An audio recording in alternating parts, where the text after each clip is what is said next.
Hey everybody, it's Abishur Prakash, aka Mr. Geopolitics. In this episode of Predictable versus Unpredictable, we'll be looking at the Trump-Musk feud and what this means for the future of US global power and the future of the US government itself. It's no surprise that the Trump-Musk relationship has broken down. This was predictable for some time. Those that are familiar with how the Trump White House works, with how Trump was during his first term, from the lack of engagement that Trump has had with his cabinet and cohort during his first stint in the White House, and how volatile Trump's relationships can be with friend and foe, expecting the Musk-Trump relationship or the Trump-Musk bromance to last indefinitely was a fool's hope. There was an expiry date on this. Many believed it would be at least a year. I believed it would be by this summer. This has now happened.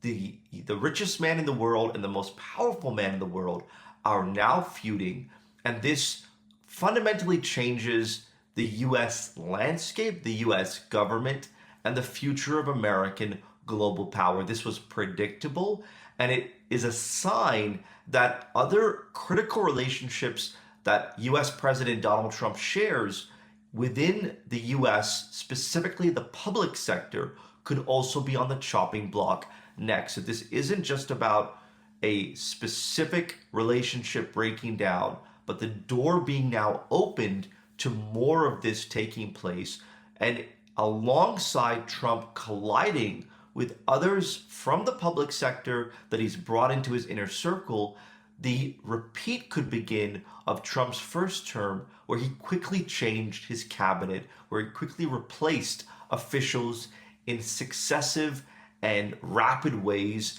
and the world had to adapt to a changing face of the US government, from foreign policy to commerce to finance to domestic affairs. Now comes the unpredictable. There is a lot of geopolitics around the Trump-Musk feud, around this rift, this rapture between two incredibly powerful and incredibly important people. Well, the biggest aspect of unpredictability has to do with SpaceX and Starlink. Starlink has been expanding in recent months on the back of Trump's trade negotiations with the rest of the world. Starlink has been getting expedited approval from governments who want to cozy up to Trump, who want to win points with Trump and avoid current or future tariffs. This has been acceptable in Trump world because Trump and Musk were standing shoulder to shoulder. Now this may change. Starlink may not receive the same spotlight from the US government.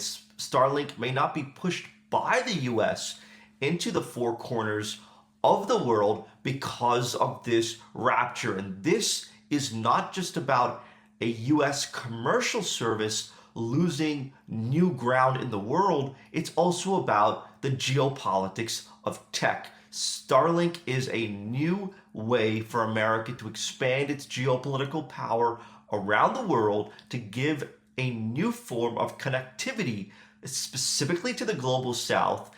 And if Starlink isn't doing this, then an alternative system from China, from Russia, from US adversaries, or from other nations trying to build their own autonomy in the world, those governments will. So Starlink may find itself in an awkward position, but also the US government may find it in an awkward position where it's either forced to prioritize Trump's own feeling towards Musk and his enterprises over American geopolitics, or American geopolitics gets prioritized over Trump's feeling toward Musk. That's the first unexpected aspect. The second unexpected aspect has to do with Doge itself. Doge was created rapidly to cut the US bureaucracy, but it was also viewed as the first modern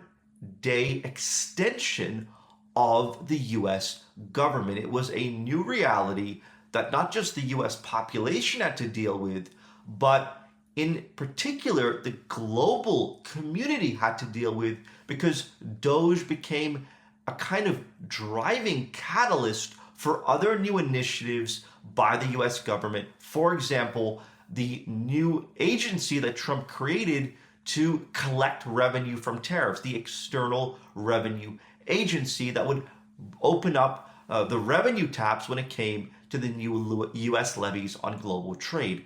So now that Musk is out, the future of Doge is up in the air. And if the future of Doge is up in the air, then this modular approach to building and reshaping and expanding the US government is also on unstable ground. And in terms of government stability, state stability, political stability, this will be a negative turn for the US if the chief architect of the biggest expansion in the US government in modern times is suddenly not part of the equation, is suddenly not part of the government, and is instead rallying against the government he was just a part of a short time ago.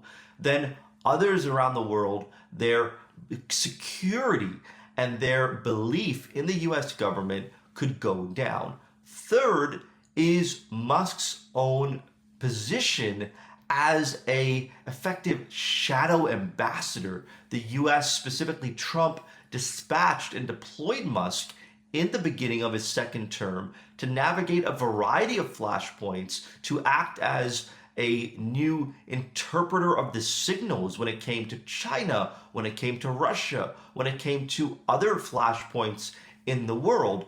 Now that Musk is out, will he reveal what was the true state of these conversations, of these engagements?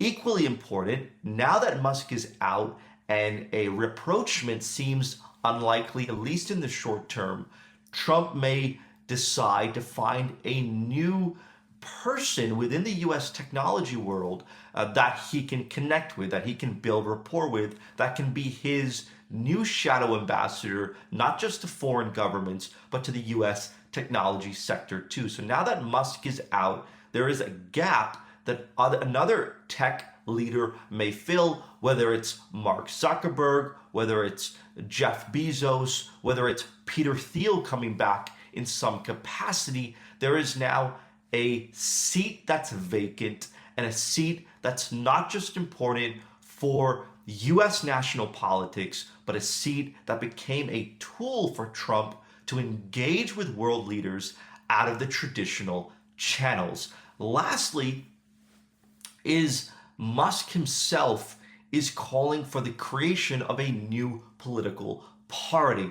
And this means that US politics and US society, already extremely polarized and divided, could find itself in even more distracting, more disruptive, more dangerous territory if the richest man in the world, one of the most powerful, influential people in the US, is now calling for the creation of a third party. Then he could take a significant bulk of the population, especially independents, with him. So the conditions for a very volatile 2028 election are being laid down in these very moments, not even 6 months into Trump's second term.